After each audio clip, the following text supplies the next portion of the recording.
Ayoko na ng quitters. Ayoko na ng trash talk. Mas lalala pa ang problema natin sa Gareng.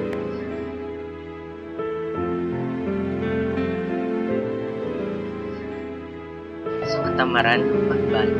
Sa katamaran ng mag-post. Sa milyong-milyong quitters.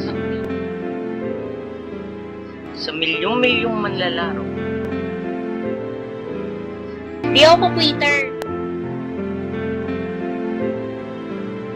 Kung may nag-quit, ako na ang kikilos. Ako ang tatapos.